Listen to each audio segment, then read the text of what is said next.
Hey, Kevin, we just have the microphone on mute until we get the meeting started. We're still admitting some folks into the waiting room and whatnot. So bear with us. Thank you.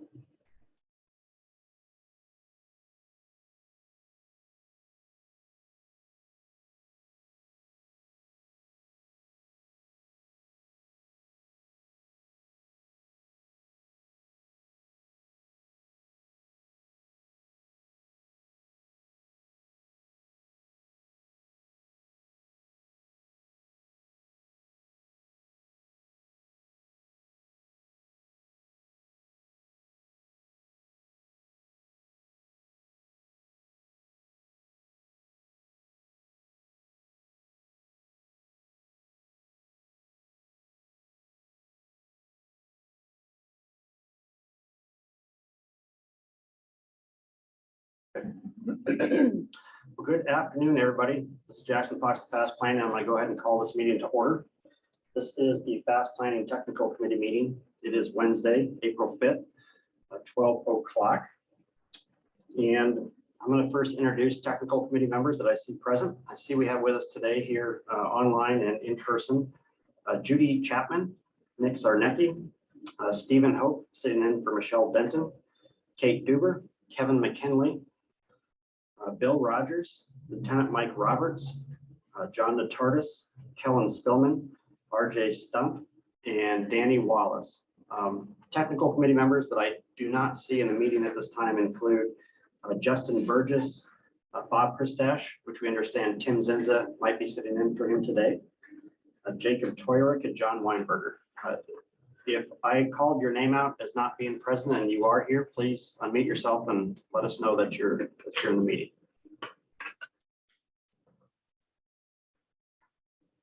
Okay, that will be our committee roll call. For Fast Planning staff, we have with us today myself, Jackson Fox, Olivia Lunsford, Corey DiRtigliano, and Deborah Todd.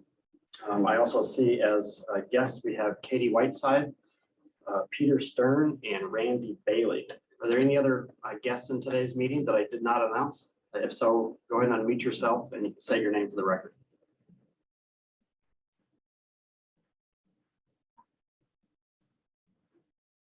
Okay, that's who we have with us today. If any other technical committee members join us during this meeting, I will announce their presence for the record.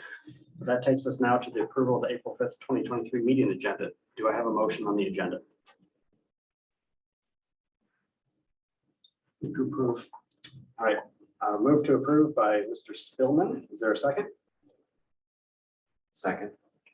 Thank you, Nick. All right, any changes to today's agenda? I'm not hearing any. So is there anyone opposed to approval of the April 5th, 2023 meeting agenda as presented?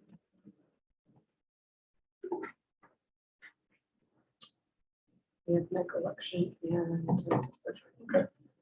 All right, I'm not hearing anyone opposed, so I'll consider the agenda approved. And for the record, we have Michael Lushkin and Tim Zinza that's joins us. And Tim Zinza is sitting in for Bob Christash today. All right, moving on to approval of the March 1st, 2023 meeting minutes, which are found on pages 2 through 13 of the packet. Do I have a motion on the minutes?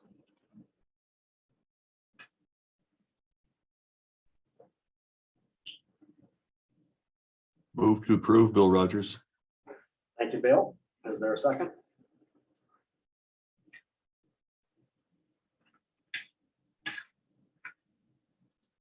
I'll second. This is Judy Chapman. Thank you, Judy. All right, any edits to the minutes?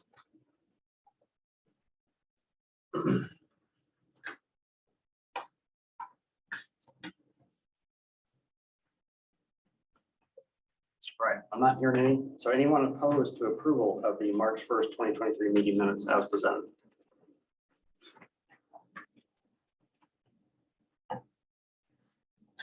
Hearing no one opposed, we'll consider those approved. We'll move on to committee and working group reports, including the chair's report, which begins on page 14 in the packet. I just want to highlight two of our committee meetings over the past month.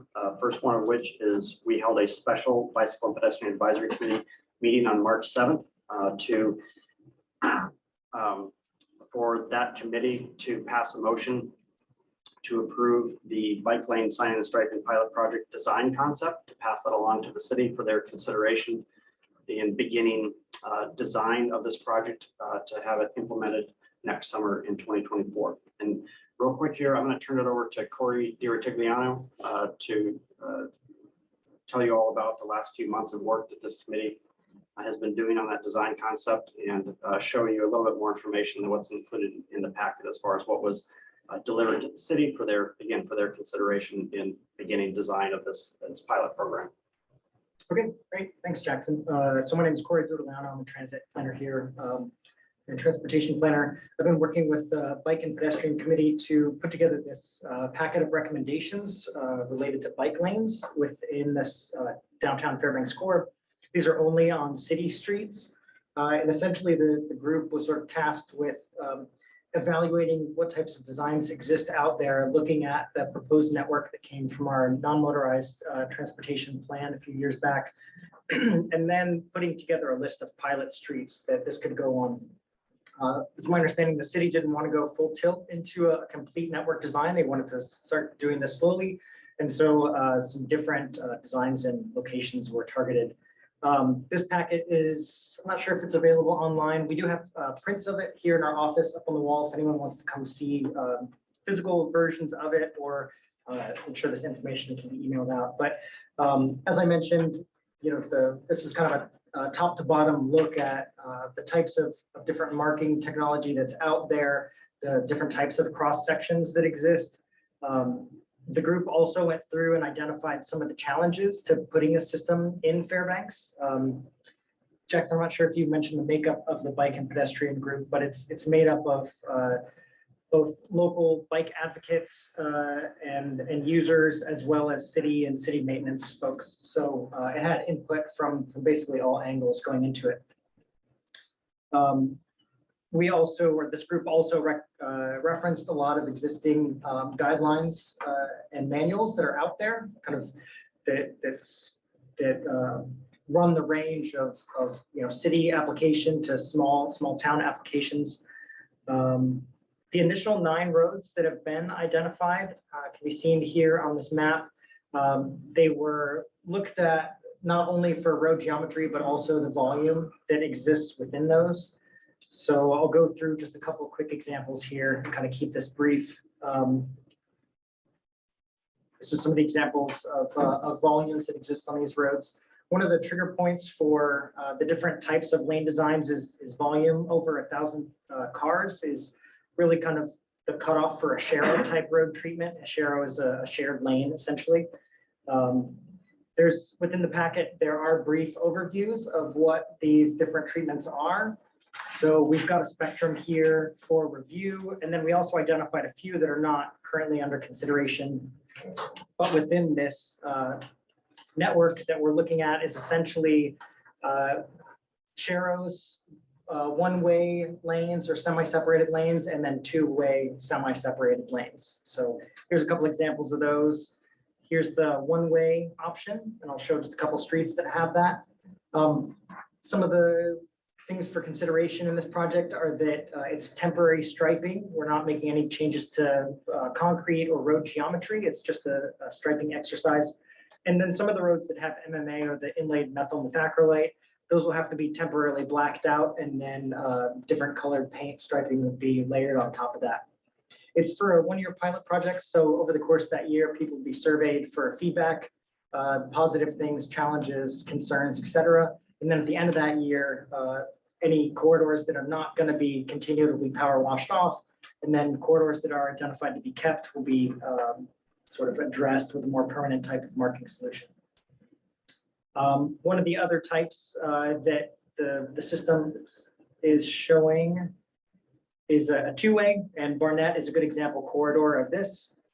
And that's essentially where you've got both lanes of bike traffic combined together to one side of the road. There's a lot of safety advantages to this sort of arrangement, and it also further buffers pedestrian traffic on the sidewalks adjacent to it. Over the course of this project, we will want to try to look at different types of barriers that could be put in place, temporary or otherwise. So these range from vertical posts or flexible vertical posts to reflective tabs, as well as some of these low profile reflective markers. The city did identify some of the concerns with snow clearing and road maintenance certain times of the year. So again, all that information will be cataloged as the project ages over the course of the year. The packet of recommendations does come with some recommended signage and kind of an overview of types of signage that is appropriate and that is not. The city also provided some pretty good information about the current considerations for design vehicles and some of the widths of those. So again, keeping in mind that any barriers that eventually end up in place will still need to accommodate some level of snow clearing. And then I'll just show an example of Barnett and 10th. So the nature of these maps is that it provides kind of the challenges in each corridor, the goals for that corridor, the existing cross section, and then the proposed new cross section. The group did go through and identify how the transition at various intersections. So here's kind of a good example of one of the more contentious sections is the Cushman and Barnett Bridge area. So the packet recommendations are basically how to move cyclists and vehicles and pedestrians safely through these areas and the types of signage that would be necessary. And then one other example is on 10th Street, which is really targeted for more of a mixed treatment as you go from the old Steese across to essentially where it reconnects with First Avenue or Second Avenue. And that's a mix of one-way lanes as well as a transition to Sharrows at Cushman Street. I know one of the concerns was the necessity of parking for like apartment buildings or commercial properties, and in areas that are too narrow to accommodate both parking and vehicle drive traffic, Sharrows are recommended so as not to eliminate critical on-street parking like that. So, feel free to take a peek at this packet. It's in the city's hands now. The bike and pedestrian group is committed to still being in touch with the city as they go through this and helping problem solve as the need arises. And the hope is that all these corridors are viable test corridors for this first year of the project. Thank you, Corey. Before I get on to my next update from our last policy board meeting, are there any questions for myself or Corey on this design concept that was delivered to the city? Go ahead, Kel, a couple of questions. What does the technical committee have a role in this?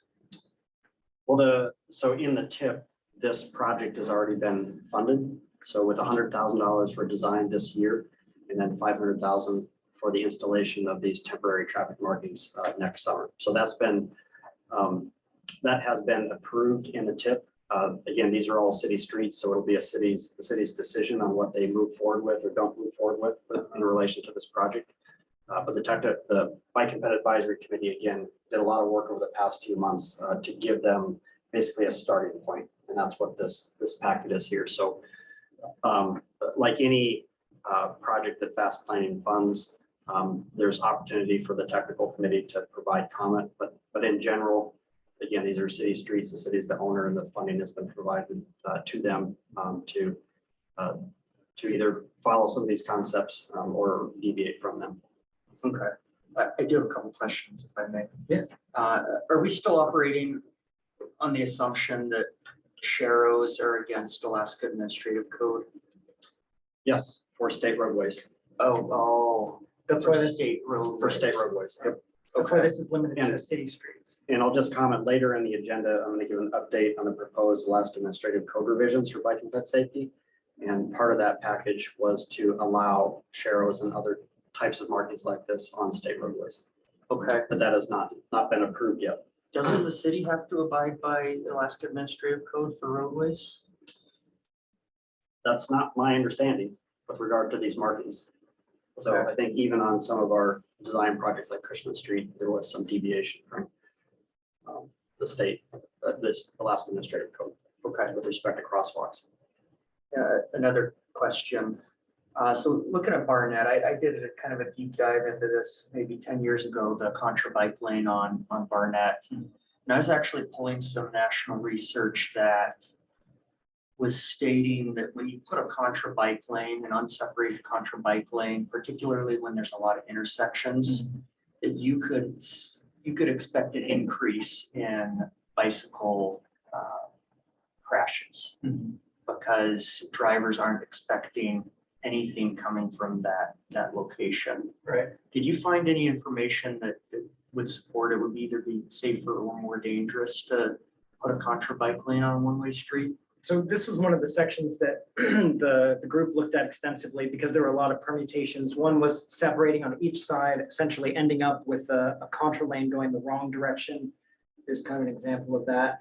And having the bikes, relegated to either side of the road going, one going opposite the direction of travel. The preference was to try to collapse those bike lanes together and then handle this with marking.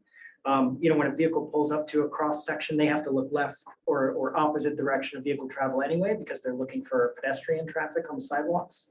So our hope is to be able to mark these in such a way, either with, probably with a combination of more solid paint on the roadbed, but then in the winter months when that's obscured, having some sort of more visible lighting or signage on either side of the road that indicates that there is non-pedestrian traffic that's moving upstream in this area.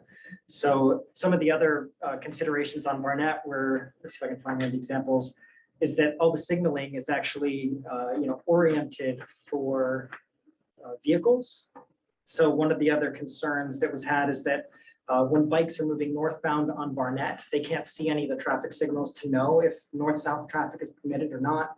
And there is some precedent in the manual of uniform traffic control devices for basically directing cyclists to use pedestrian signaling as they move contra to vehicle traffic in an area. So weighing all of the safety concerns for splitting them as opposite directions or only having bike travels, south on Barnett and not having any bike travel north in this area without having to go to Cushman, which was also not desirable. Really the best solution that was sort of reached was combining these two together and making use of essentially a disused lane on Barnett that's currently in place with that gore strip. So it is one of the more contentious areas just because of, that northbound traffic in that area, but the aims are to try to identify it in a way that draw more attention to it. Like you said, because they are really short walks. In that area. But for what it's worth, I have a lot of concern about putting a contra bike lane on Barnett from a national statistics standpoint, but a practicality standpoint in Fairbanks with snow cover as well. Right. I think probably, again, my opinion, the negative externalities would probably outweigh the positives. I think it could be better accommodated on Lacey, but that's just my opinion from some of the research I've done in the past.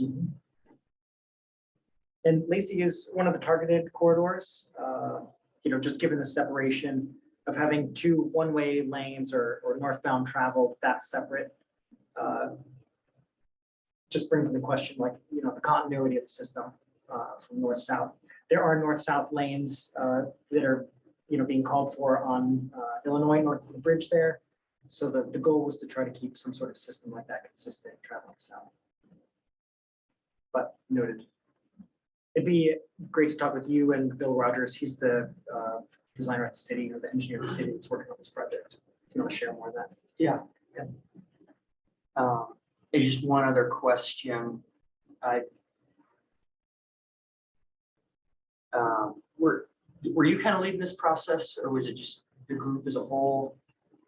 So it was a subset of the Bike and Ped Advisory Committee. So I think 4 members that were engaged. Travis Nyberg, Yep. Nathan Bells, myself, and Larry. Larry Zorvos. Yeah, there's that. Yep.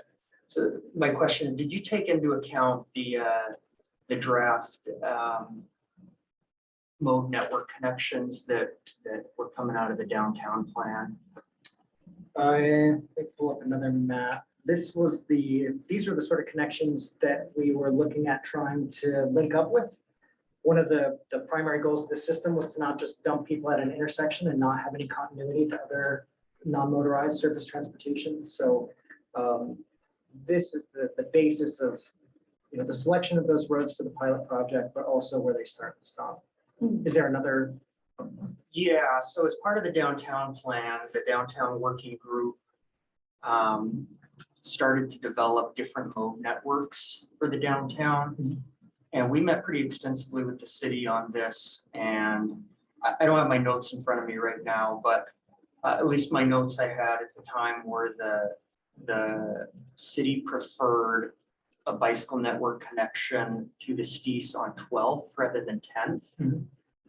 I could dig, I'm sure I could dig that up.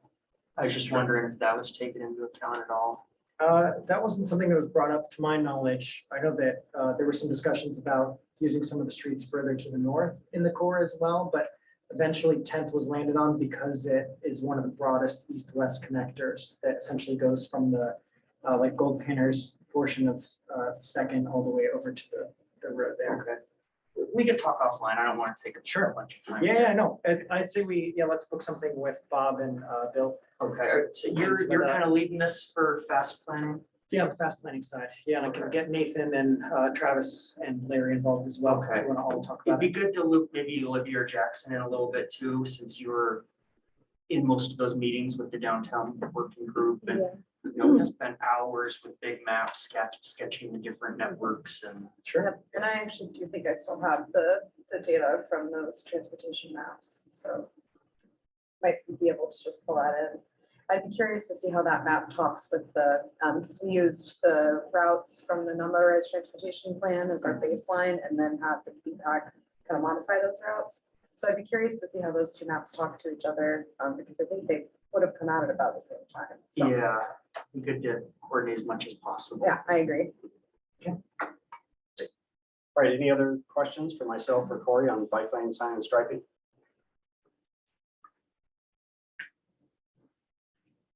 No hands raised. Okay, so back to the back of them, page 18. Okay, so for the policy board meeting that was held on March 15th, we got a lot of work done at that meeting. First and foremost, the policy board did accept our annual tax return and they got a presentation from our independent CPA as the results of the audit for our organization. And then next, they approved the 2045 Metropolitan Transportation Plan and its air quality conformity analysis, as well as they approved the 2023 through 2027 Transportation Improvement Program, our 5-year funding plan, beginning this year, going out to 2027. And they added Barnett Street back into that funding plan. It is just an illustrative project at this time, but they added it back into the funding plan to continue discussions on how to get that project funded in the short term. They also approved our latest comment letter to the US EPA on reconsideration of national ambient air quality standards for particulate matter, as well as they approved a letter of support for House Bill number 8, which relates to providing definition and statute for electronic bikes and classifying them as bicycles and not motor vehicles on our roadways. Behind these action items here, just for everybody's benefit, I did include a copy of the final Transportation Improvement Program, or our TIP. So that is included in your packet. Olivia has also posted this on the website, but this is the funding plan that we are working with from this point forward. We are still waiting on an official approval from the Federal Highway Administration and Federal Transit Administration on our long range plan, the short range funding plan, and our air quality conformity analysis. But I do expect to receive that this month. But for all of your purposes, this is our funding plan moving forward. Any questions on the action items on the policy board meeting?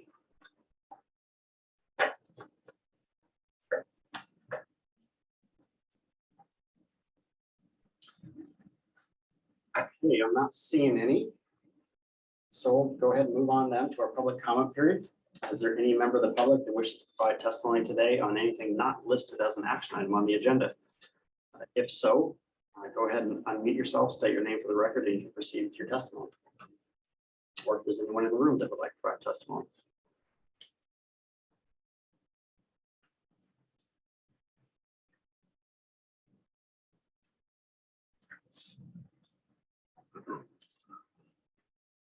Okay, public comment going once. Going twice? All right, we'll close the public comment period. Move on to old business, item 7A, the congestion mitigation and air quality and carbon reduction program. This is an action item today. I will be presenting to you the project scoring results, as well as a proposed funding plan for the projects that were nominated to us and ranked within the documents in the packet. So I'm going to go through a little bit of a lengthy introduction on this and a variety of different documents, which kind of leads to our funding plan proposal. But at the conclusion of this introduction, I'll allow any questions from technical committee members on any individual project or process here. And then we're going to open this up for public comment before we take a motion on the kind of draft funding plan and entertain any amendments to what you see here. So to begin, there are 4 documents I'm going to go over here. This is the very first one that begins on page 33. These are the final scoring results from technical committee members. I do want to thank the technical committee for scoring these projects. I do know that there was a lot of them this round with 28 projects. And so that was somewhat time intensive. We do hope that the online survey that we provided to you helped kind of speed up your process for entering in scores.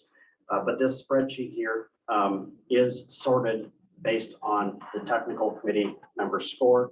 It does also include the calculated emission benefit for wintertime PM 2.5, summertime PM 2.5, annual carbon monoxide and annual carbon dioxide. And then also on the far right there, you'll see we did ask a somewhat subjective question to technical committee members on whether or not they thought that the cost of the project was reasonable for what we would get out of the project. So you can see kind of the subjective polling of yeses versus no on these projects. In general, most of these projects, I think with the exception of one, had majority yeses with just a few no's. There was only one project on this list here that got 6 yeses and 6 no's. So it was kind of on the borderline. This is really just for informational purposes. But again, to kind of go down through the scoring here on page 33, you can see that the 2 of the max transit projects for subsidized ticketing and software as a service, those sailed to the top, as well as the Morris Thompson Cultural Visitor Center enhancements. DOT's stage 2 for the Northern Region Signal Interconnect, the University Avenue Rail Crossing automated train switch. And then on the next page, you'll see the downtown parking garage enhancements, our local electric vehicle infrastructure deployment plan, roundabouts at West Valley High School and at Sheep Creek Road and West Town Drive, as well as for Pioneer Park, vehicle plugins and electric vehicle charging stations, as well as the ones at City Hall in North Pole. And then on the next page, we're kind of getting into the middle of the projects here. The borough's fleet electrical vehicle pilot program and public charging stations, high school access and circulation plans, Chino Lake Rec area, bike and ped access via Plaque Road, and so on. I don't need to read through all of these here, but you can see kind of where the project stood. Towards the bottom of the list on page 36, you'll see projects that did not score as well as others. That included the Gaffney Road sidewalk replacement, the bus stop shelters in North Pole, the North Pole sidewalk and road lighting enhancements, snow removal equipment for the Borough Max Transit system. Oh, sorry, here's the City Hall motor vehicle plugins for North Pole. I think the previous one was the electric vehicle charging stations. And then the new tires and rims for the dump truck sand spreader maintenance support. In that bottom project there, number 28, is the only project on this list that we determined is likely not eligible for this funding. So, but the rest of the projects we did determine on one or both funding categories, they were eligible to move forward. So, and again, as you work through these, you can see what the pollutant reduction or the benefit of these projects is on the air quality side by looking at those columns on the right there. Primarily what we're looking at for CMAQ money is wintertime PM 2.5 reductions. And then for our carbon reduction program, we're looking for that annual carbon dioxide reduction. So in general, the way the score is laid out also generally followed the pollutant reduction. So when you get to the top of the list, like Olivia has on the page here on page 33, you can see that this group of projects and kind of the top 10 really have the best pollutant reduction out of all the projects. So I did find that the technical committee scoring effort was also consistent with the air quality benefits of those projects. So we're going to get into the funding plan later, but I do want to kind of share with you how much funding is available over the next 4 to 5 years to get some of these projects into design and into construction, as well as some of these are equipment purchases. Pages 37 and 38 show you the current projects that we have on the books. I did gray out the projects from our last round. This would have been 3 years ago. I did gray out the projects that have more or less been completed. So we have completed the Fairbanks Adaptive Signal Control. We've transferred all the funding for the borough's compressed natural gas fueling infrastructure at their new maintenance facility, which we understand will break ground here this summer. The highway dynamic messaging signs, ground was broken for those last summer, and those will be wrapped up here this coming summer. You can see the motor vehicle plugins at a variety of different locations. And then on the next page, oh, I'm sorry, staying on that page real quick, projects that have not yet been funded or not yet gone to construction include the purchase of compressed natural gas buses, but we do understand that Max Transit does have quite a funding reserve at this time to begin purchasing buses on their own with outside funding sources. So we're considering providing additional funding for them. Their need, we predict, will be out closer to 2027. And then at the bottom of this, you'll see that the Pearl Creek Elementary pavement upgrades and access upgrades, as well as the University out south bicycle and pedestrian path. Both of these projects are in design and will be ready for construction over the next 2 summers. And then the next page, you'll see at the top the Pega Road bicycle and pedestrian path. This would be along Pega Road on the east side, alongside Pioneer Park, from the Chena River down to Airport Way. We did push the funding out for that a little bit to begin design next year, with the assumption that this year we will be initiating the Airport Way and Pega Road intersection study, which will help produce some design concepts for how this path will fit into the road network and the Pioneer Park property.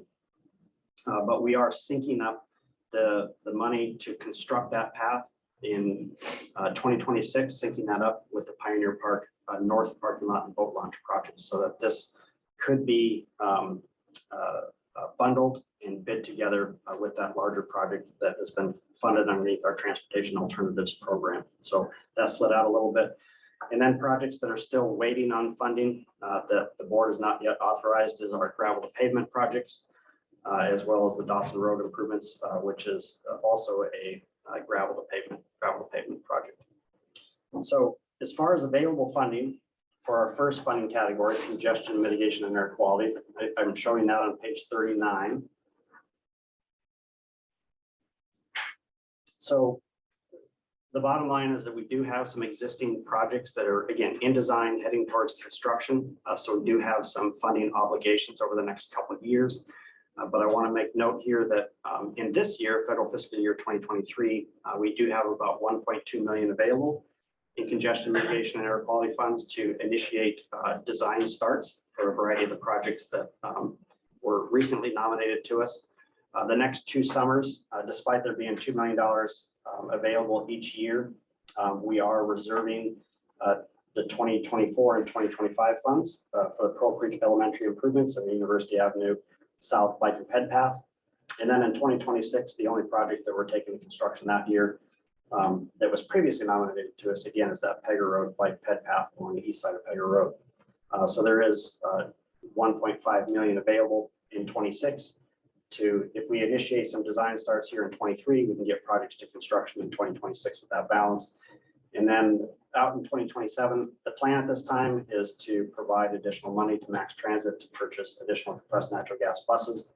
However, that need is yet to be determined. So we'll make a decision on that make a decision on that later. Now, the next page, our second funding category, our new carbon reduction program funds, for which we have about $1 million available per year. As a result of the Infrastructure Investment and Jobs Act, we received 5 years worth of funding for carbon reduction projects. And we began receiving that last year in federal fiscal year 2022, but we've not spent any of that funding yet. And we do have a 3-year window in which to spend any one of these years funding. So at this time, we're moving the old funds from last year into this current year. So right now we have 1.8 million available for design starts, purchase of equipment this year, and then again, $1 million per year for future years. So none of this new funding has been obligated to any project, and we intend to use all of this funding on the new project nominations. All right, so on the next page, page 41, zoom out a little bit there. This is what I'm calling basically our proposed funding plan. There are a number of projects here that I still need scope, schedules, and estimates from the Alaska DOT and PF. This is something that I'm going to officially request this week. So it's not like DOT is behind on any task. This is just highlighting which ones I need scope, schedules, and estimates from DOT for, so that I can populate numbers in an official funding plan for, you know, how much is the cost of design, if there's any right-of-way acquisition, if there's any utility costs, and then what DOT's opinion is on the construction estimate based on current year bid amounts and unit prices that they're seeing on the bids that they've received. Now, as we did 3 years ago, you'll see that this list here, again, we had 28 projects. I did consolidate some projects and brought this list from 28 projects down to 23. All of those projects, with the exception of the rims and tires for the maintenance equipment for North Pole, all of those projects are on this list, but you'll see that I consolidated them. I'll give you an example of that. We'll go back to this page. Let me go to the, let's see, the next page. So if you look at, so here's an example here, project number 9. We did receive a number of project nominations that included electric vehicle charging stations. And so I pulled all of those out to combine them into one project so that when DOT begins design of this, it's, again, it's just one project type, multiple different locations, multiple different facilities, you know, some at UAF, some at the libraries in Fairbanks and North Pole, City of North Pole, in the downtown parking garage at the Morris Thompson Center. But my thought is that this would be an easier project for DOT designers, or if they hire a consultant to assist with this, to kind of bundle these together into one project type. And so, and another example of that is going to be on the next page. You'll see project 15 on this list here. You'll see motor vehicle plugins. We did receive a couple different project nominations for more motor vehicle plugins, and we combined the City of North Pole's request with the Fairbanks North Star Borough's request, so that that's a, you know, again, a singular design effort that is a similar, you know, or the same type of facility, just at different locations. And then I just split out number 16, the one below that, as a separate motor vehicle plug-in project, because this involves motor vehicle plugins at the future north parking lot and boat launch at Pioneer Park. So the idea would be is that we would simply award funding for this project and transfer that money to the what we call the parent project for the north, or for the north parking lot and boat launch that will be under design here soon and headed for construction in 2026. So that was separated out so that we can just add that money to another project so that it can be designed in that same bid set. So anyways, that's some of the logic on how I consolidated some of these. But Olivia, if we go back to page 41, I do want to walk through each one of these projects just real briefly, because basically I'm looking for a motion today on, you know, recommending that the policy board approve this funding plan, or I'm actually calling it a funding strategy, because I don't have all the numbers yet to put into a spreadsheet to show, how much design is going to cost, how much right of way is going to cost, such as utilities, but so this is basically just the strategy to get these things funded. So starting out with project number one, the Max Transit software as a service. Again, this would be basically like a phone application where folks can pay their fare, they can track their bus, they can see what the bus schedules are, the routes, et cetera. Something that's very common for transit agencies all throughout the US. Since it's the very number one project and we do have money available here in 2023 for congestion mitigation and air quality funds, I'm proposing to go ahead and fund that project. I do understand from talking to Corey in our office, which has been talking to many of these software providers for our size of system. It's the subscription cost for this service is likely closer to $100,000 a year. The application that was turned in assumed $50,000 per year, but I do want to bump that up to $100,000 per year. So you'll see that on the funding plan, $100,000 per year over a period of 5 years for that. So guaranteed funding for Max Transit. And then the next one, the Max Transit subsidized ticketing. There was a variety of different ideas that came in for project nominations. One was free ticketing for UAF students and staff. But also there was interest in providing free ticketing for primary school students up to the age of 19, as well as free ticketing for seniors over a certain age. And then there was interest from the city of North Pole on getting free ticketing for the Green Line that serves North Pole, as well as the paratransit services out there. And looking at the congestion mitigation and air quality guidance, we really can't single out a particular or a singular service like that. We need to do it more kind of system or area wide. And also we understand Max Transit has had some difficulty on with free ticketing on certain routes with people riding the bus all day just to kind of stay warm on the bus. So there still needs to be, Max Transit believes there still needs to be some charge. But for all of the users, they could lower the ticket price if the borough received some subsidy for all of the fixed route lines throughout our community. So all of those ideas were combined into one project. And at this time, Max Transit is in support of the scope description as outlined on the screen there. So, and this would be based on their revenue estimates. What they would need to pull this off would be approximately $200,000 per year. To provide these subsidies. So that would begin this year in 2023 and then go out again for a period of 5 years for this program, which is kind of the limit with this funding source. We can fund up to 5 years worth. We can do less. But again, we do have money available this year to get that underway.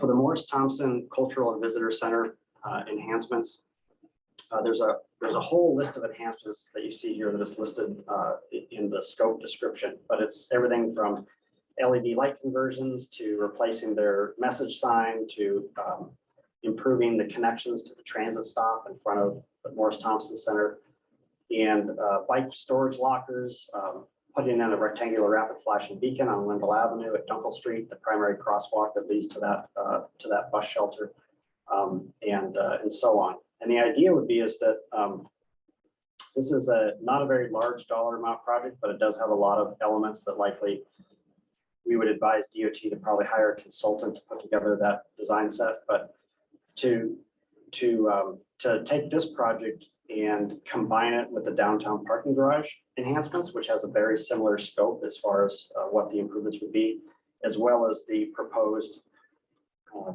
wayfinding signs for the new bike ped connection to the Fairbanks International Airport. So as you can see on the right there, my notes, the proposal is to use a combination of congestion mitigation air quality funds and carbon reduction program funds because different elements are eligible for both of those funding categories and some elements are only eligible for one. So we'll come up with a funding split for contributions there. But again, combine the design and construction effort between those three facilities, the visitor center, the downtown parking garage, and the Fairbanks International Airport. Okay, so then the next one is the DOT Northern Region Signal Interconnect Stage 2.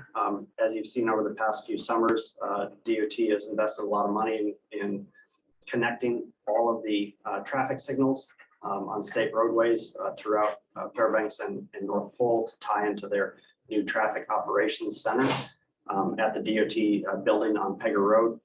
There is some additional intersections. They have interest primarily in South Fairbanks, and then a few additional signals out in the North Pole area that they would like to get interconnected. That they basically ran out of money on that project, but they would like to continue that effort. This is a very high dollar project at over $4 million to design and construct. And in our opinion, this would be a good candidate project to ask DOT headquarters to use their statewide CMAQ dollars to fund this project rather than using our local CMAQ dollars that's dedicated to the PM 2.5 area. And the previous phases of this project was funded with that statewide CMAQ allocation. So the funding strategy would basically be to ask DOT headquarters to fund this separate from this allocation to our area as they have in the past. And considering the size of the project, I mean, this would take up 2 years worth of funding to get it to construction. And we have a lot of projects on this list to get through. So this funding plan again would make that request. And then at the bottom there, University Avenue Rail Crossing Automated Train Switch. This is something that is in our road rail crossing reduction plan and supported by the Alaska Railroad. They did put together a very detailed estimate for design and construction of that, and that's where that $650,000 value came out of.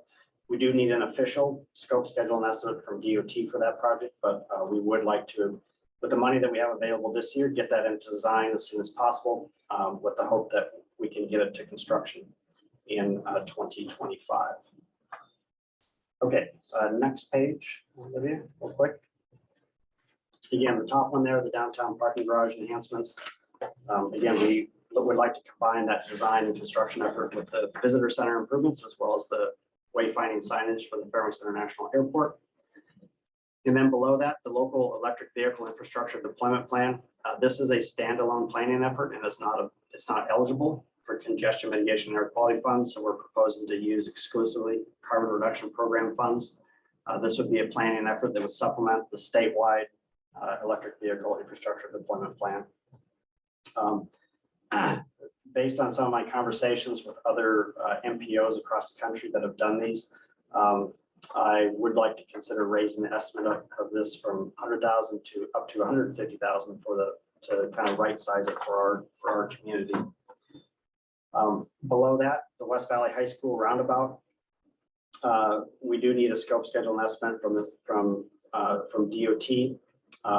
But DOT also nominated a project to us to do high school access and circulation plans. And one of those locations was West Valley and Hutchison High School, which is right next to West Valley. So it's our opinion that we should get that initial high school study underway first before committing to funding for the roundabout. So this is proposing a design start next year after that study's been completed to confirm that this roundabout would be an appropriate treatment for that intersection in front of that high school. So you'll see that we still need a scope, schedule, and estimate, but we're going to delay the design start on that pending the completion of that circulation study that DOT nominated to us, which is later on the list. Then you see number 9 there, the electric vehicle charging stations. We received nominations for a total of 21 new electric vehicle charging stations throughout Fairbanks and North Pole. Pretty well spread out. Most or all of which are kind of intended to be public charging stations, though some would be more so for employee use, particularly up at the university. So we would like to initiate a design start for this next year. But there's an existing grant opportunity open right now through the US DOT to get funding for charging and fueling infrastructure. That application is due by May. So we have about a month and a half to work on that. But it is our intention to take this group of electric vehicle charging stations and try to grab some outside federal money from the US DOT to install those all underneath one project. And if we're successful with that, then again, that will free up about 1.5 million from our local funds here. So the strategy is to delay the design effort to see if we can get some additional outside funding to plug in for that. And then the next one there, the Sheep Creek Road and West Tanana Drive roundabout. This was the second two of two projects that we think would be a good candidate for statewide congestion mitigation and air quality dollars, similar to the DOT signal interconnect stage 2. And the reasoning is number one, similar to the other projects, the cost to install this roundabout would take over 2 years of funding to get it to construction. And this project is located on state roadways. So we think it would be a reasonable request to DOT to use some of their statewide CMAQ dollars to get this one to construction. All right, on the bottom, we have the purchase of hybrid fleet vehicles for the Fairbanks North Star Borough. The request is, I believe, for 4 hybrid sport utility vehicles. Since we have funds from 2022 for the carbon reduction program that are not yet spent, and purchase of equipment is very simple on the DOT side. There's no design effort. It's just putting out, an RFQ or an RFP to get a price from different manufacturers to deliver these. We believe this project would be a good use of our old funds to just go ahead and purchase the vehicles and use up some of that funding before we are in jeopardy of losing it. The only question is that if that was the case and we tried to purchase those vehicles this year, that would happen before an electric vehicle charging station would be installed at the borough's administrative center building. So, but with hybrid vehicles, I think they can be plugged into a normal 120 volt outlet. It just takes a long time for them to charge, or is that not true? The ones we spec'd out, I don't believe that's true. Okay. I believe we need the level 2 charging station for those. Essentially, this hybrid vehicle that we spec'd out, it's an electrical vehicle with a small generator gas powered generator to charge the battery when it's. So this project may then require a little bit more discussion with the borough to see if these 4 vehicles, we purchased them, I guess, before the larger electric vehicle charging station project was installed, if somehow we could get this one here across the finish line. So anyways, that's why I put it in red there in the bottom right. We need to discuss the need for an electric vehicle charging station. Now, my understanding is from all the quotes that I've received, if you use local money to do the installation of this, it's only about $40,000 to put one up at the borough building. So, but when we use federal money, we're just about doubling that estimate for each charging station because of the design process and construction administration of this. So, potentially the borough could install their own charging station if we bought either 4 vehicles to just kind of get things underway. But we understand the vision for the administrative center is to have a publicly accessible charging station at some point. So we could get that to you later. But anyway, so this one warrants a little bit more discussion. But Okay. Again, these types of equipment purchases, and I'll talk about it more later for snow removal equipment, are ideal to use up some of the 2022 funding that we've not yet spent. So, okay, next page. You'll see the high school access and circulation plans, project nominated to us by DOT. As I stated earlier for the West Valley Roundabout, I think this would be a good project to initiate this year. This is also a standalone planning effort that may or may not lead to a construction of an actual project. So we have to use our carbon reduction program funds because standalone planning efforts are not eligible for congestion mitigation air quality funds. But the idea would be is to open up a parent project for this and then initiate the first study, likely underneath one of DOT's term contracts, to hire a consultant to do an access and circulation study for the West Valley and Hutchinson High Schools to support the design start next year for something at West Valley, which we assume will be a roundabout, but we cannot assume will be a roundabout. So that would support the other project. Project 13, the Chena Lake Rec Area bike and ped access via Plaque Road. This includes a separated pathway along Plaque Road to its termini at Chena Lakes, including construction of a small off-street parking area and extension of recreational trail from that parking area to the Chena Lakes trail system.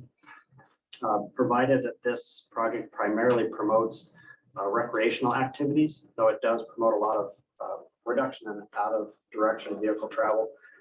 We do need to use carbon reduction program funds. Again, we have a balance from last year. We have money available this year. And this is a project I think that we should utilize that money to get it into design this year.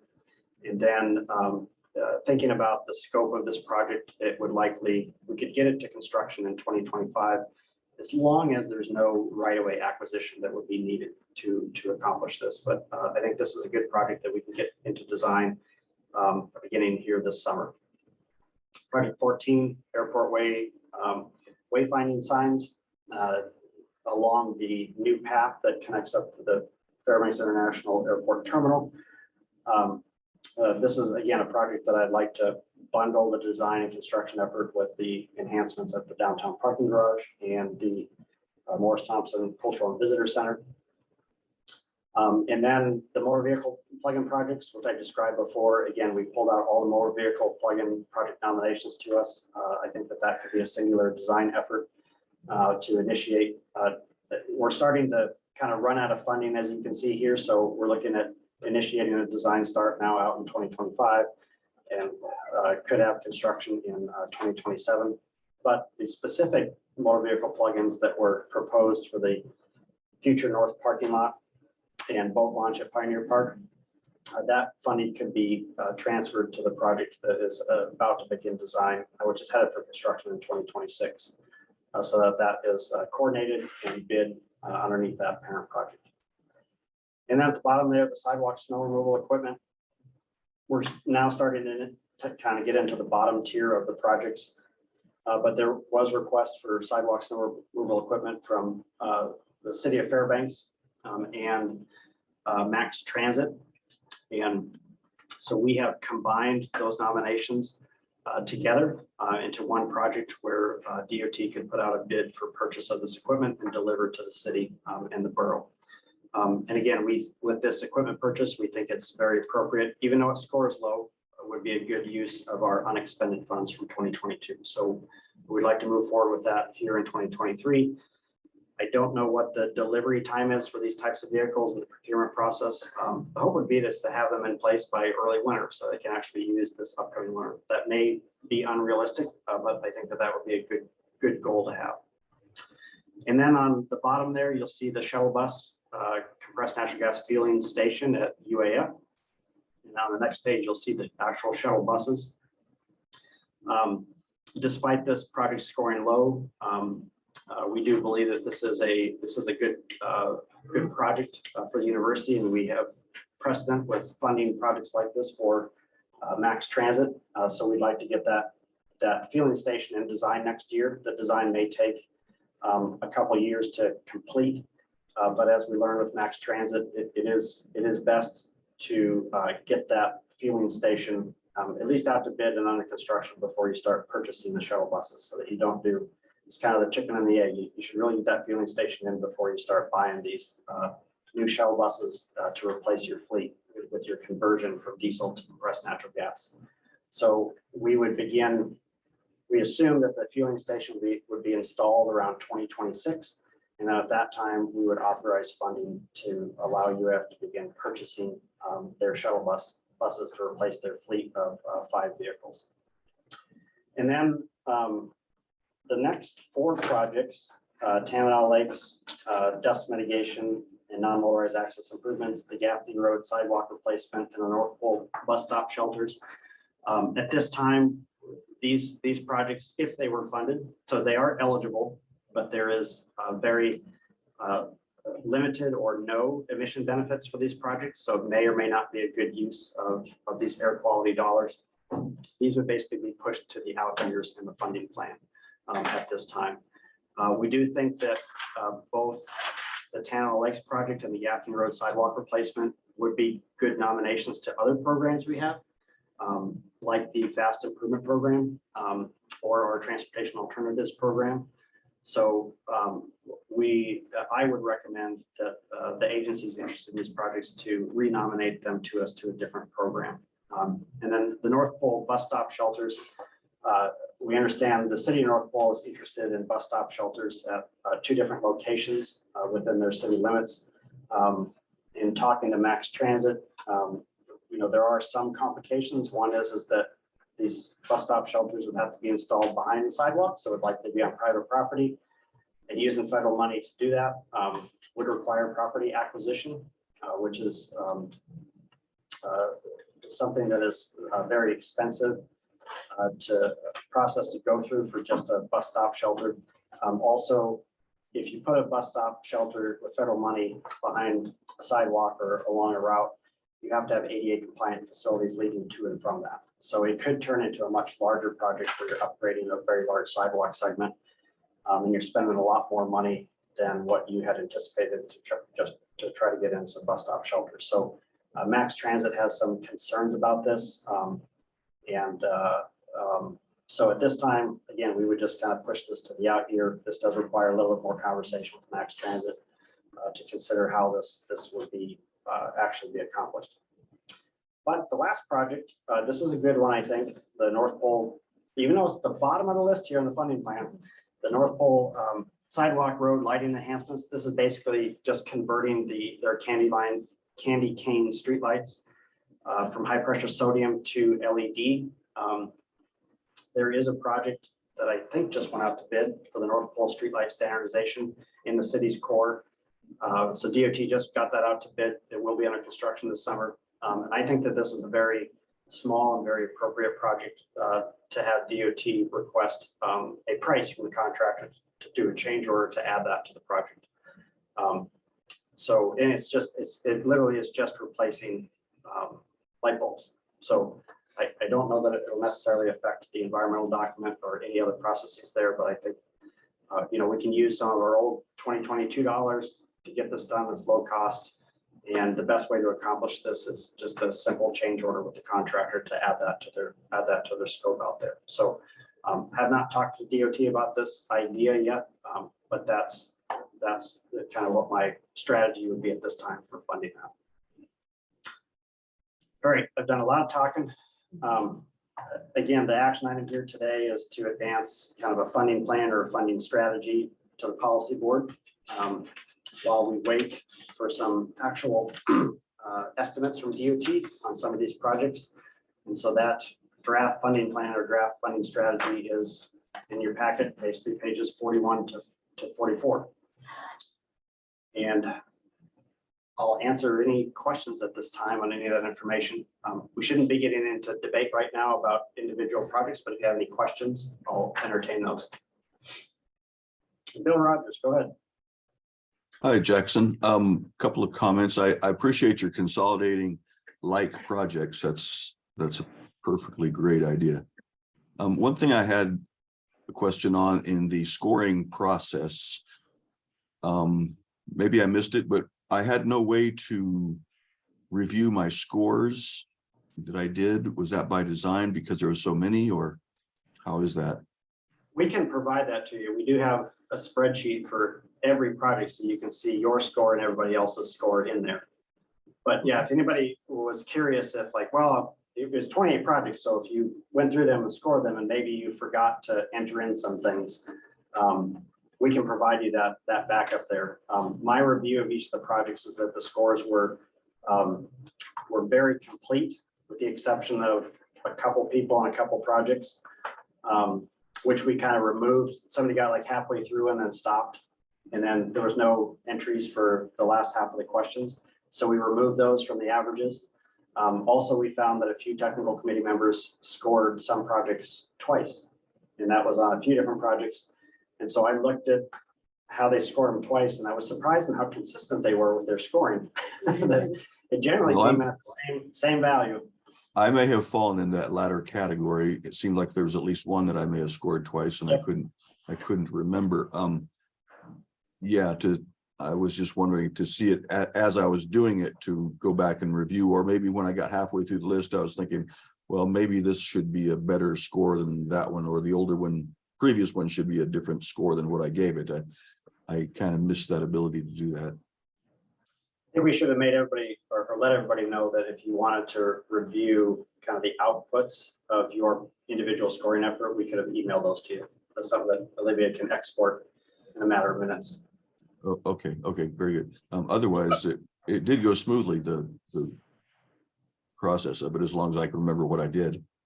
I think it would be a good option to just have in general, because sometimes you compare to, like they might be close and you're like, this section, this one's a little better. Yep. It kind of, that way, not everything's the same across the board. Yep. That's good feedback. I appreciate that. We'll do this again in 2 years, so. Take note. Go ahead, Kellen. I did misspeak earlier. I talked to one of my mechanic folks that did say they do work with the hybrid vehicles, do work with just regular 110 plugins, just much slower. So that Right. would be a possibility. Yeah, I think the idea is that you plug them in at night and then when you get back to work the next morning, they're fully charged. But I think it would take 8+ hours to charge them Yeah. on 120. And they seem to think that work fine for the fleet vehicles. All right, well, that answers that. So I'll remove the red. Okay. I did have one other question Yep. too. Project 10, could you go project 10? I think that was the intersection. Sheep Creek Road. Yep. Yeah. Correct me if I'm wrong. This was the intersection we just reconstructed last summer, right? Yes. And we're proposing reconstructing it again, although a very different configuration. Yep. Don't you think the money could be used better on a different intersection? I think that's a valid point. The intersection improvements out there that were done, well, it was just wrapped up last summer. And then this new nomination, it came from the same department at DOT. So maybe because of limited funding, they thought that was a good kind of quick fix to address some issues out there. But ultimately, their vision is a roundabout at that intersection. But this could also be a project that remains a good idea, but you push it out a few years because it may look bad in front of the public that we've just done a project out there and then we've removed it and replaced it with something else. So anyways, when we get to the funding plan approval, there's any amendments that folks can make with regard to that. But I think that's a very good point, and I think that's a point that I should relay to our policy board so they understand that when they're considering funding this. Yeah, Nick, go ahead. Yeah, thanks, Jackson. Administratively, if we were to, the technical committee approves the funding plan today, then it goes to the policy board. Is this the last chance that the No. technical committee has? Nope. This is really just approving a funding plan in concept because I don't have it in front of you. Basically what I hope to bring back to you after I have scope schedules and estimates is, a more traditional thing like this at some point in the future. And this is what we would transmit to DOT headquarters to say, please program the money following this funding plan. So, but rather than kind of wait to have all the numbers, I thought that this month would be a good opportunity to kind of show you where the priorities came in and what my strategy is to fund these projects and with what type of funds. But yes, it will be brought back.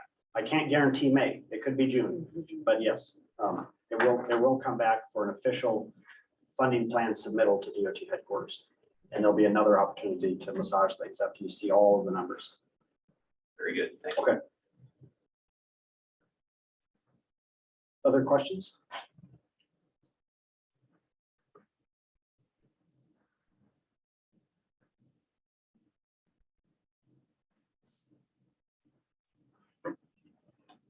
Yeah, well, Kellen. Yeah, sorry, I'm just trying to remember what it was.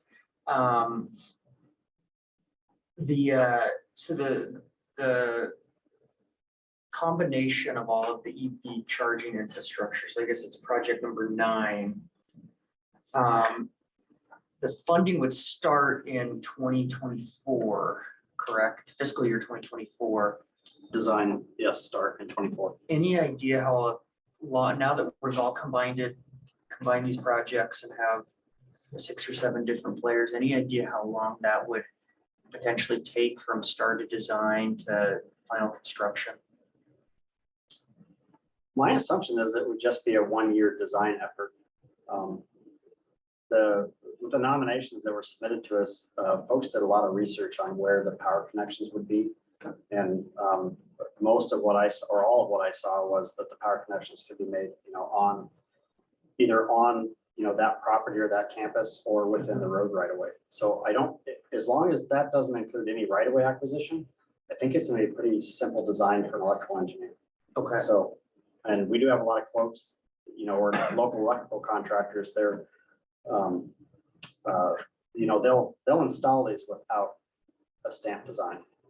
So, and there's a company called Recharge Alaska, which is interested in when these all get installed, they would like to, they'd like to secure the maintenance contract for all of them. So the maintenance of these, we could pay for maintenance over a period of 5 years, but it could be one maintenance contractor that maintains all of these and make sure they're in good working order, as opposed to relying on, say, you know, the borough's facilities department to maintain that infrastructure. So we are including 5 years of operations and maintenance assistance. That 5 years of operations assistance also includes covering the electric bill for the usage of those facilities. So the expectation is that these are public charging stations, and you charge your vehicle for free. So you wouldn't even have that, you know, payment apparatus on this. thank you. Other questions?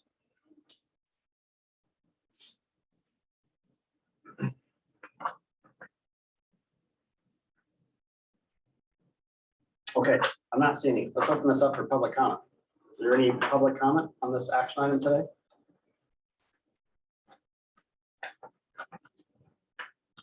All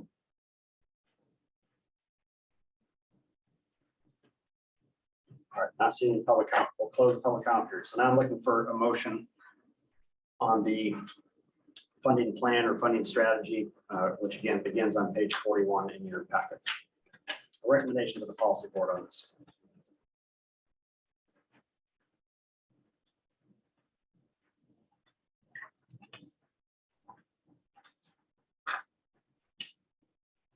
This is Bill Rogers. Move to approve the funding package and funding strategy for this. What's it called? See, congestion mitigation, air quality and carbon reduction program. Thank you, Bill. Is there a second? All right, second by Jacob. Okay, now open discussion, debate, comments, amendments. You go back to page 41. A couple typos on that first page. On page 41. Yes, and yours in number 2, and then on number 5, replacement has the extra R. Oh, yeah, thank you. Yeah, Kellen, go ahead. Make some comments and then one amendment. I appreciate all the work that went into this. I know how hard it is trying to move all the dominoes around, trying to fund everything. But I think we did a good job here by trying to prioritize not just the highest scoring projects, but projects that can get off the ground pretty quickly. Yep. So I think the funding plan here is very well presented. With that said, I would like to make an amendment, and this reflects my comments earlier. I would like to indefinitely postpone the use of fast planning, CMAQ or carbon reduction program funds on project number 10, the Sheep Creek Road, West Tanana Drive roundabout project. Okay. And so just quickly for clarification, so you're postponing use of our PM 2.5 area CMAQ as well as our carbon reduction program, the allocations to our area.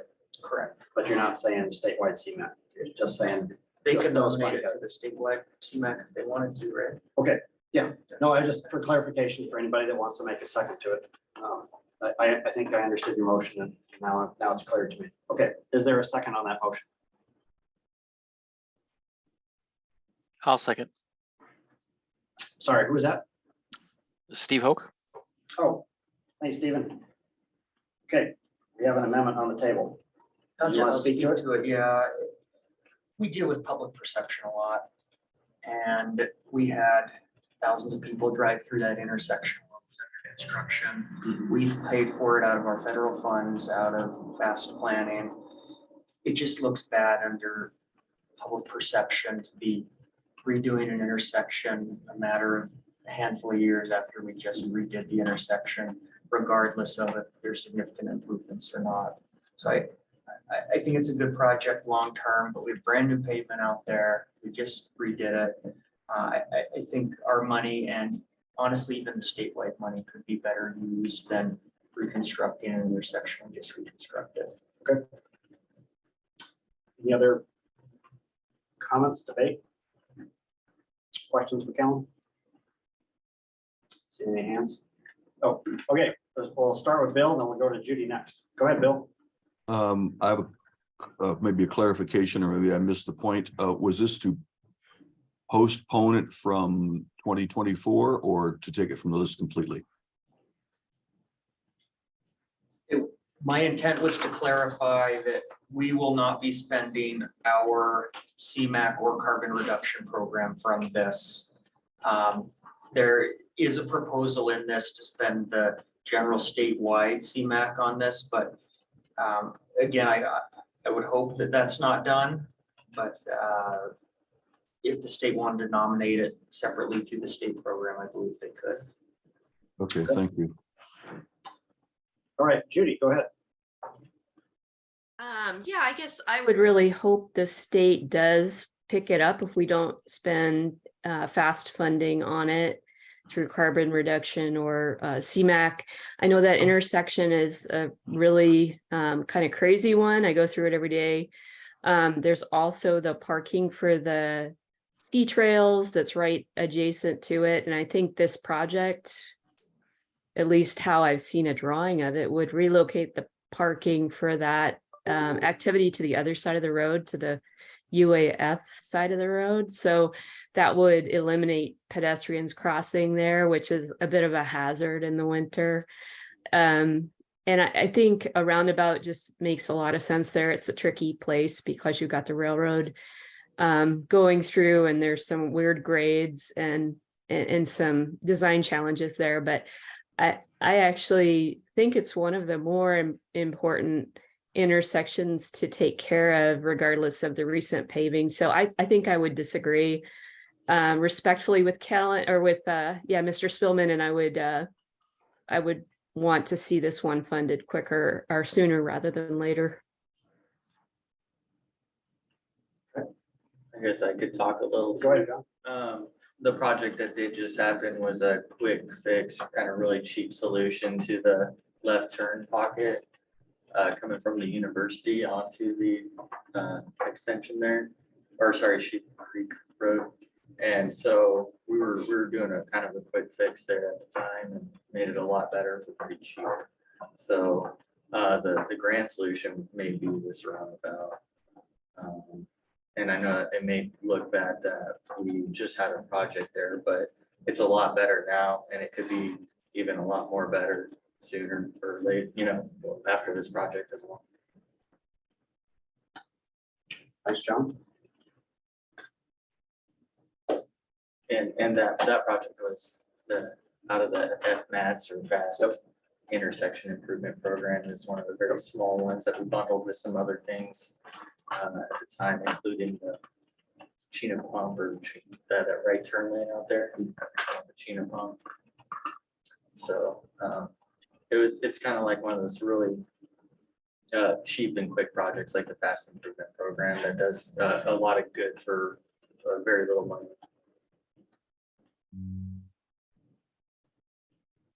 All right, other comments, questions, debate? Bill, go ahead. Do we know the what was spent out there in this most recent project? You said it was cheap. This is not Bill, by the way. Yeah, I know, it's John Weinberger, I believe. Gotcha. Yeah, I it don't is. have my computer. I can look that up later though for you guys. So this is Bill. Go ahead. That was one of my questions, to see what that quick fix was. I guess I agree with the spirit of Mr. Spellman's comment. But if it's genuinely a safety issue, a little bit of whining by the public is worth it.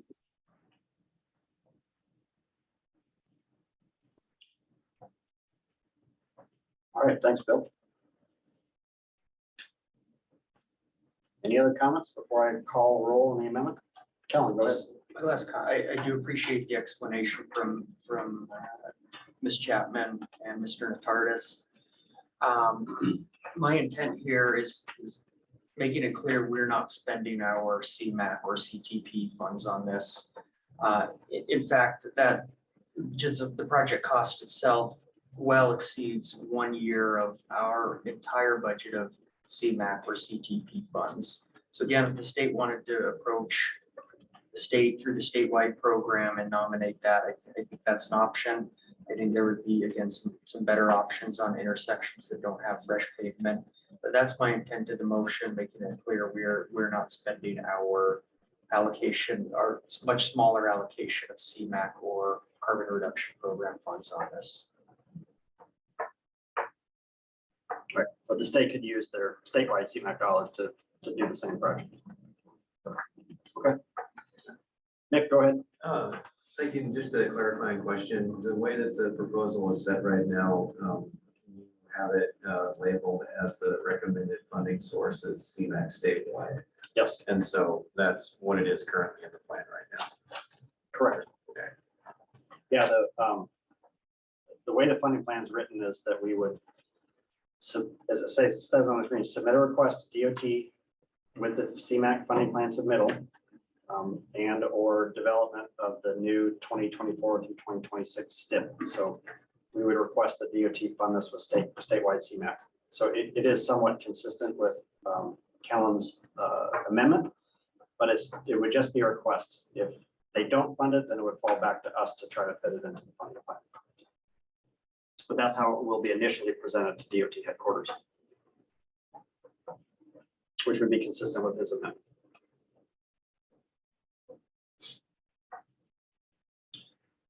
All right. Oh, Judy, go ahead. Yeah, I was just wondering if you might repeat the amendment specifically, and then we can go from there. All right. Kellen, I think you got it written down. Yeah, to indefinitely postpone the use of fast planning CMAQ or carbon reduction program funds for use on project number 10, the Sheep Creek Road, West Tanana Drive roundabout project.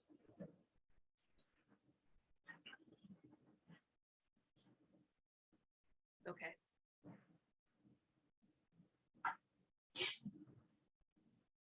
All right, let's call roll so we can move on here. All right, let's see, I'm gonna start out with Kellen, Yes. Judy, No. Nick, No. Stephen Hook, Yes. Kate. No. Kevin, Yes. Tim, Zinza,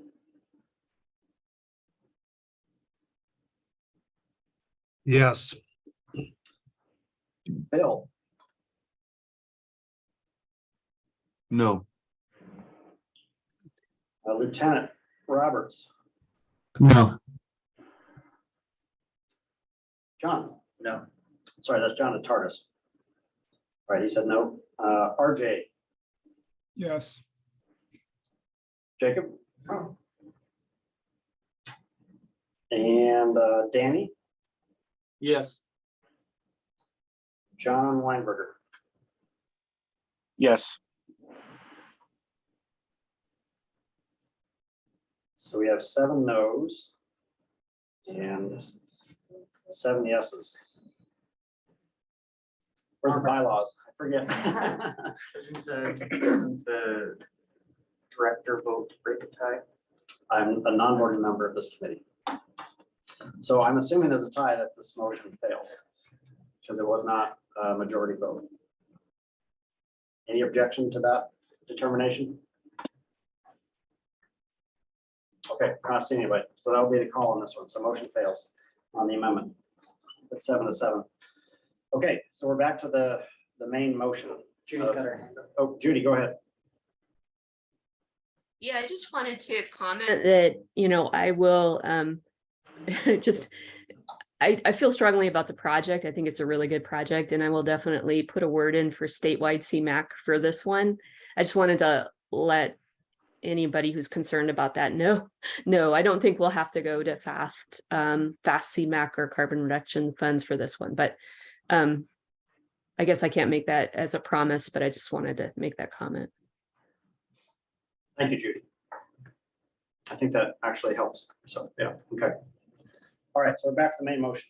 I'm recommending to the policy board to approve the proposed funding strategy. This is not the official funding plan submittal, but just this funding strategy, so that I've got my direction moving forward to bring you all back a more detailed spreadsheet. So any other amendments? Any other project you'd like to discuss?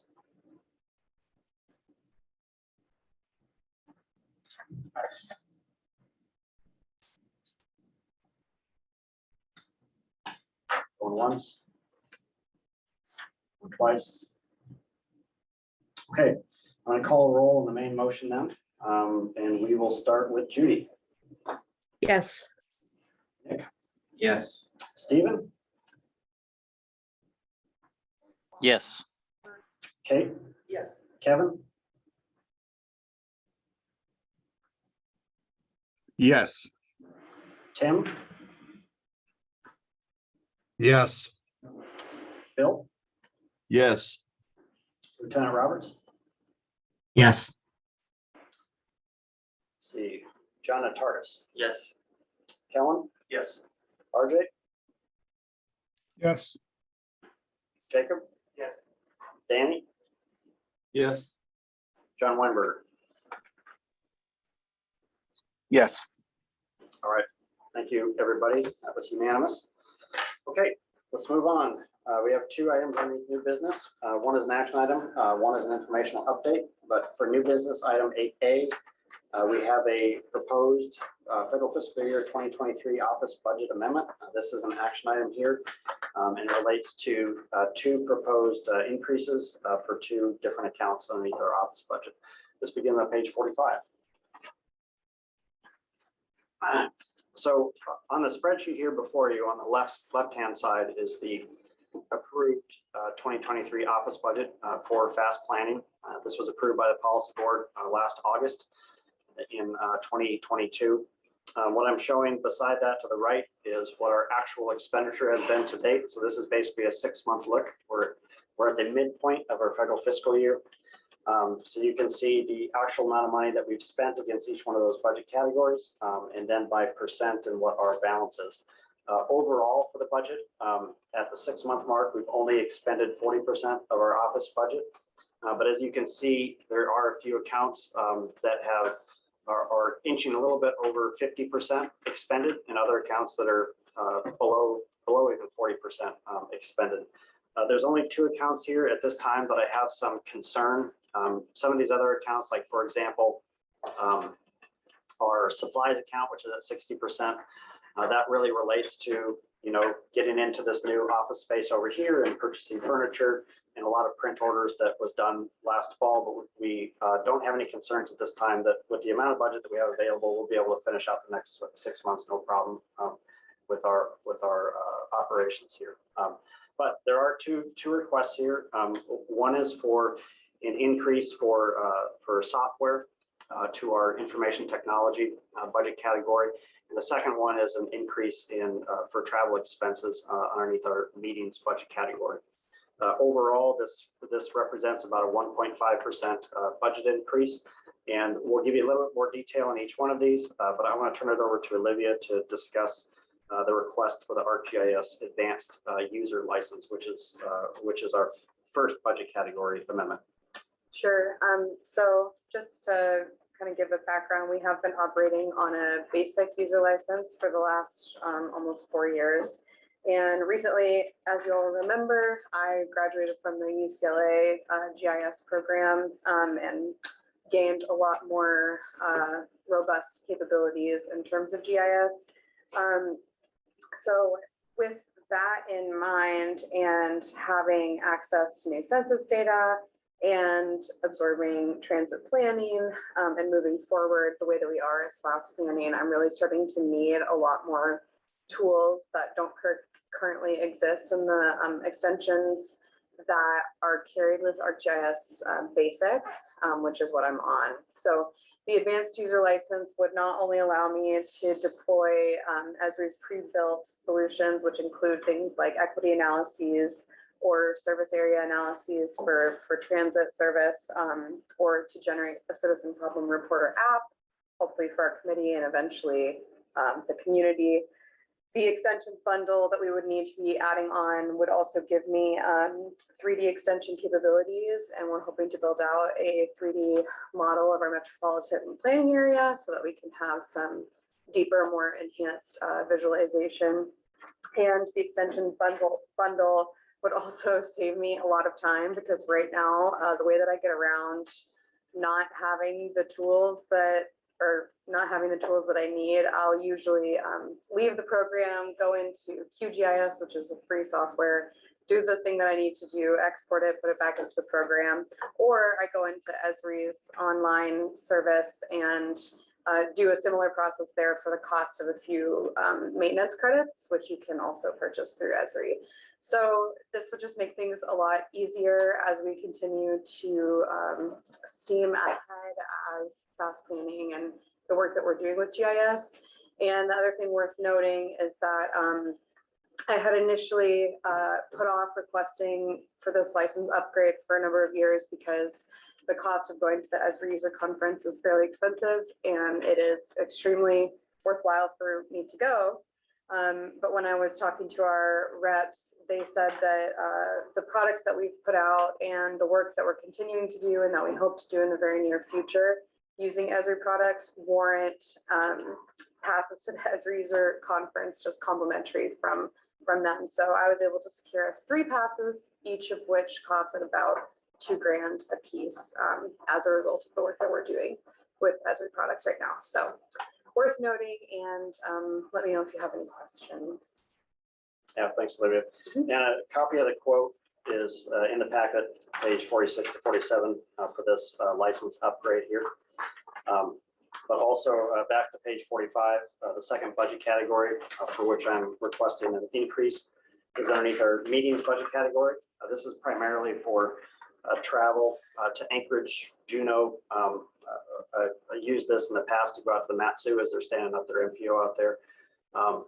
We used all of our budget this year on one event going down to DOT's planning summit down in Anchorage. All 3 staff members went down to participate in that, and we stayed an extra day to visit with the MPO in Anchorage AMATs to catch up with them and their staff and do a little bit of coordination. So we're basically out of budget. We're a little bit over budget on this by $300 this year, and I'd like to restore $5,000 to this budget so that later this summer staff can continue to have those in-person meetings down in Anchorage and or Juneau as future need arises for us. And then just the last thing, just want to make note here, page 48. I did include an expenditures versus revenue year-to-date summary, just to let you all know that, and this is really just October through February because we've not billed against the grant yet here for the month of March. But as you can see with our actual expenditure for all of our direct and indirect costs, and then what we're recovering through the consolidated planning grant, we are in the black here. We're in the positive. So we have been able over the months here to recover all of the costs incurred at fast planning through that grant. So we're about $7,000 ahead at mid-year. Again, don't have the March numbers yet, but we do track that on a monthly basis, so you can see kind of the health of the organization and how the planning grant works in relation to direct and indirect costs. So let me go back to page 45. So again, this is a small budget increase, 1.5% overall, $11,500 total. And happy to answer any questions that you have. Yeah, go ahead, John. Does that ArcGIS Pro thing allow your whole office to use it one at a time or just one person? Yeah, it's one license. So well, okay, so the desktop license is just one for one station to have it, but we have two ArcGIS online access points, which I've assigned one to Corey, and we're gonna just start getting him trained up a little bit on working in the ArcGIS online suite, but So you can share it. to a degree. All right, other questions? Kellen, go ahead. One question, somewhat related. Are there any policies, does this organization have any policies about transferring between budget categories? We don't have any policies. Generally, if we transfer money between one account or another account, we go to the policy board for that. So we still consider that a budget amendment because we're changing the amounts in the budget categories. But I don't, as director, have the flexibility to just move money from one account to another to make up the difference. So it still needs to be done in a transparent way with our policy board. Yep. Is it kind of a future note? That might be something to look into. Just something transferring from one category to the other for little things like this that don't have to go all the way up to the policy board, but still stay under the overall approved budget. We have some. That'd be handy, but yes, we don't have any policies currently, but that might be a good policy amendment to bring forward. So that's good advice. Other questions on the budget amendment? No one? Okay, any public comment on the budget amendment?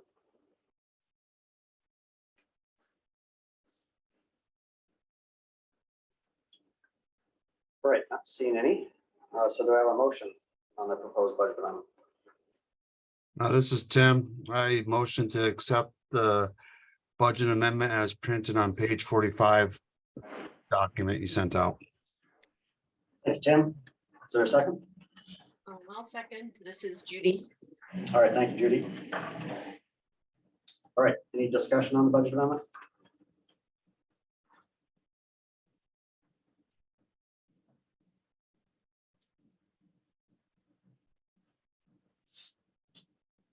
Okay, not hearing any. So I'll go ahead and call roll, starting with Judy. Yes. Nick, Yes. Stephen, Yes. Kate, Yes. Kevin, Yes. Tim, Yes. twice. Okay, you get 2 votes, Tim. All right, Did you call for Bill? I'm sorry. yes, Bill. Oh, there you are. I lost sound. Yes. All right, Lieutenant Roberts, Yes. John Natardis, Yes. Kellen, Yes. RJ, Yes. Jacob, Yes. Danny.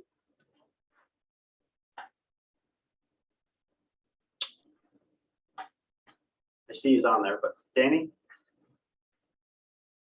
Okay, we'll go to John Weinberger. Yes. Okay, we'll just note that Danny did not make a vote. All right, but that passes. Okay, let's move on then to our next item, 8B, proposed revisions to Alaska Administrative Code for pedestrian safety. Jackson, Yes, did you call me or did I miss when you called me? I don't know. All right, Kevin, go ahead and cast your vote. I believe I did call you, but there was Tim voted twice and anyways. Oh, yeah, I voted yes. All right, thank you, Kevin. We got you down.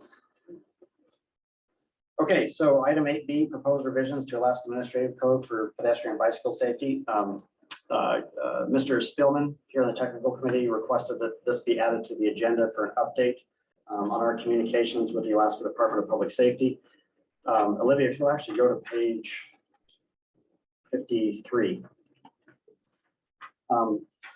What Kellen is referencing is that back in September of 2021, we submitted an official request to Commissioner Cockrell of the Alaska Department of Public Safety to consider some revisions to the Alaska Administrative Code for bicycle and pedestrian safety. In general, what these revisions entailed was the 3-foot passing rule for a bicyclist on a roadway. As a bicyclist rides on the right-hand side of the roadway, that a vehicle must maintain at least 3 feet of distance between that vehicle and the bicyclist. It also included the proposed revisions included some new provisions for bicycle lane and shared use lane markings, sharrows, like what we discussed at the beginning of the meeting. So it would specifically allow those design features to be installed on state roadways, which is there are no provisions for that at this time. So DOT assumes that they cannot put those markings on state roadways. And then the third request was to add some new provisions related to safety and reducing conflicts of motorized users and other off-highway vehicles on traveling on sidewalks and other locations that are officially designated for non-motorized use only.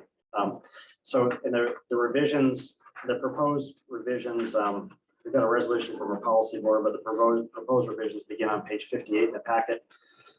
And then as you can see kind of on later pages of that, we did get resolutions of support from a variety of cities and as well as cycling clubs throughout Alaska. This included Anchorage, Juneau, Homer, Sitka. I think we had one from Kodiak. We also got a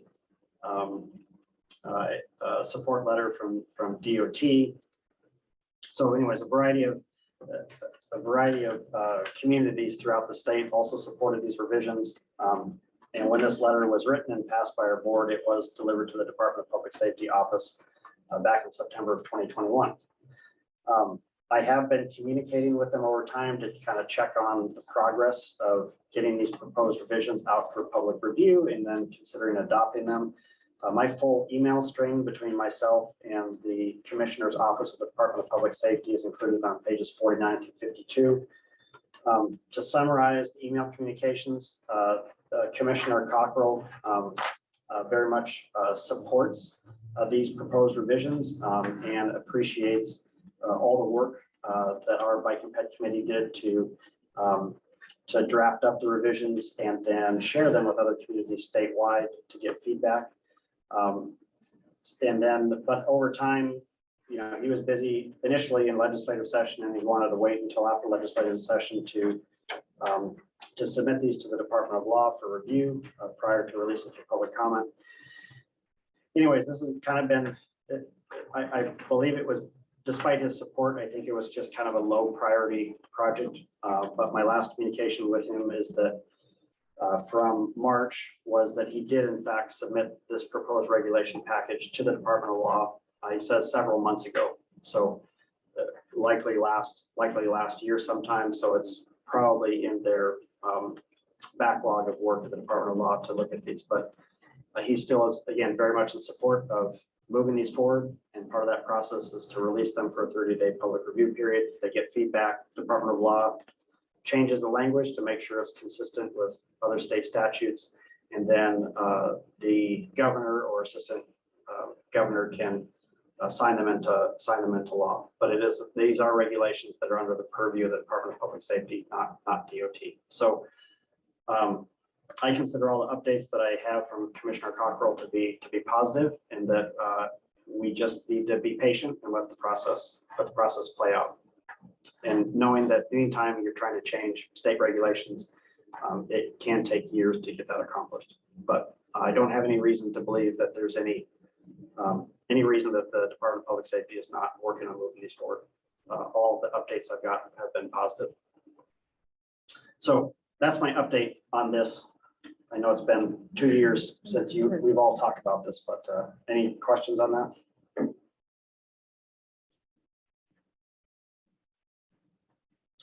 No. Okay. Let's move on to informational items then. 10A, charging and fueling infrastructure grant opportunities through the US DOT and Alaska Energy Authority. This begins on page 82. All right, so page 82, first update from the Alaska Energy Authority. They do have a request for applications open right now for phase 1 of the state's electric vehicle infrastructure deployment plan.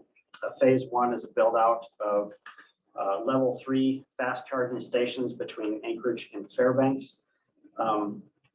This is not necessarily necessarily anything that I think our local governments are maybe interested in participating in. They're just trying to accomplish the build out of the fuel corridor and getting a fast charging station every 50 miles along the Parks Highway between Anchorage and Fairbanks. They do have to fully build out that corridor at that 50-mile minimum distance before the balance of the federal funds that they have can be used anywhere else in the state. I do have some concerns about this process because the level 3 charging stations, those fast charging stations, which would have 4 ports to charge 4 vehicles simultaneously, the installation cost is between $1 and $1.2 million each for these type of charging stations. And the Alaska Energy Authority is requiring a 20% match. And these charging stations would typically be located at a local business along the route. And the expectation is that that local business pay the match. So they'd have to pay 20% on 1 to 1.2 million. And a number of the communities in which they need to install these fast charging stations already have level 2 charging stations from the Volkswagen settlement, which are not compliant for a build out of the corridor. So there's not a lot of, I don't believe there's going to be a lot of interest in this, because if you have a charging station, why would you pay 20% match just to upgrade it to a fast charging station when, you know, the bill might be 200 to 250,000 to cover that match? I think a lot of the businesses along the corridor will not have those resources. So my hope is that the state can provide some match to reduce this amount for those property owners. But again, this application is open and it really begins at the north side of Anchorage, the corridor, and stops near Esther. So the kind of the entrance to Fairbanks, but not really in town. But just to be aware that this is out there, and we'll see what interest they get. Applications are due for this by May 1st, and I'll check in with them to see if they how many applications that they got. But again, until this full build out's done in an alternative fuel corridor, they can't release the rest of the money. They've got $52 million right now to spend statewide, but they have to do this piece first before they can open up a grant opportunities, say for Fairbanks and North Pole, to apply for some of this money. But what's more exciting here is begins on page 83. There's a US DOT discretionary grant opportunity open right now for charging and fueling infrastructure. This is not limited to just electric vehicles. This can also be compressed natural gas. So any type of alternative fuel to traditional diesel or gasoline. This particular grant opportunity, I think, again, has application for us to bundle all of our electric vehicle charging stations and submit one application to try to grab some of this discretionary funds to free up other funds in our CMAQ and carbon reduction program to fund other projects on the list. But what's also interesting is that we could potentially include as part of that application the compressed natural gas fueling station at UAF and the shuttle buses and that. The only barrier to adding those to the application is that UAF would have to pay a 20% match if funding was secured. Whereas at this time, if we use congestion mitigation air quality dollars, the state would cover the match on behalf of UAF. So I need to have a conversation with UAF to see if they're interested in tagging on to this application that we're planning to submit. But I did get a preliminary commitment from the Alaska Energy Authority that they would like to be a partner on our application. As part of this process, they want to utilize some of this grant money to do workforce development, do some training programs for the local unions here in town, and do public education and outreach in the Fairbanks area that they could apply to other communities throughout the state. So we do have one partner on the application at this time, but I can follow up with you, Jacob, later this week on UAF's interest in us trying to secure money for that, or if you just want to wait for the CMAQ money to hit. So, but yeah, it is a 20% match equipment. You can. That's for both electrical charging station as well as the. Yeah, we're planning to submit one for the electric vehicle charging stations, but we could add to the application the shuttle bus fleet conversion. It would be eligible for this. Underneath this program, they are looking for projects with a minimum of 500,000 and a maximum of 15 million. So electric vehicle charging stations, we'd likely try to ask for around 2 million.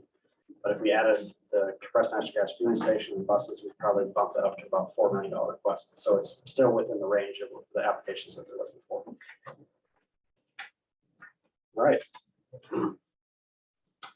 Any questions on the 2 grant opportunities? Oh, Kellen, go ahead. Do you need anything from us to basically kind of go forward with that idea? I need to have a conversation with Mayor Ward about this, which I will have later this month here. But we don't necessarily need a letter of support from the borough, since the borough's already passed a resolution that we intend to submit as supporting information for the grant application. Okay, so we can essentially go forward with this as an organization, and that would free up $2 million in our other CMAQ money. That would be the idea. And we may or may not be successful, but the fact that we only have 1 publicly accessible electric vehicle charging station in Fairbanks and 43 gas stations, it really presents a pretty compelling case. And we would be a good test bed, for charging stations throughout Fairbanks, North Pole, considering our climate up here. So, and our air quality issues.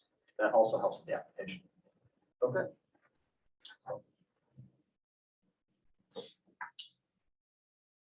Any other questions?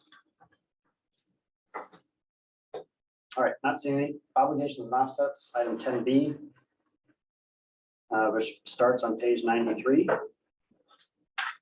So I did update our obligation report to match the projects and funding amounts in our new transportation improvement program. So this has been reformatted. And as you can see, our obligations are now up to 47%. That's largely due to the Fifth Avenue reconstruction project getting out to bid. We do understand the fast improvement program is going out to bid here soon. John, I'm sorry, what?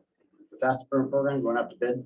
Yes, we are working on getting authority to advertise. So hopefully the end of this month or the beginning of next. Okay, all right.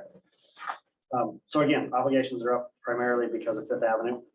And then as far as offsets, page 95, we are in the red. The technical committee did approve use of some offset funds in combination with some advanced construction funds for one of these, but that's not the way it was processed through project control. So this number should be 0, but the way that it was processed results in a putting us in the red slightly. So we hope that we get some offsets here in the future, and we can get back into the black. So I'm not too concerned, because it's not a lot of money that we're in the red. But we'll wait to see how the bids come in on Fifth Avenue and the fast improvement program, which is our 2 kind of largest projects here this summer. We might get offsets if the bids come in low. Bids probably won't come in low. So we'll be coming forward with a tip amendment, likely in the next month or 2 if the bids come in high. So any questions on obligations and offsets?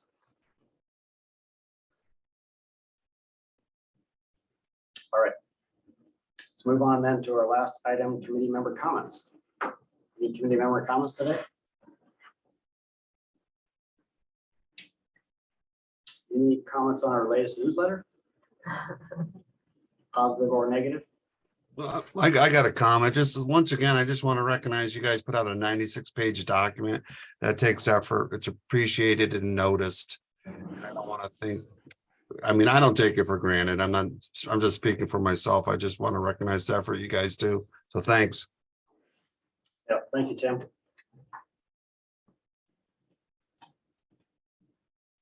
Okay, I'm not seeing any other comments. Would you like to make a motion to adjourn? Adjourn. Kellen, is there a second? I second Tim Zinza. We'll give it to Tim, even though it was late. Sorry, John. That's okay. Better luck next time. All right, we're adjourned at 1:53 p.m. Thanks, everybody. Take care. Thanks. Yes, thank you.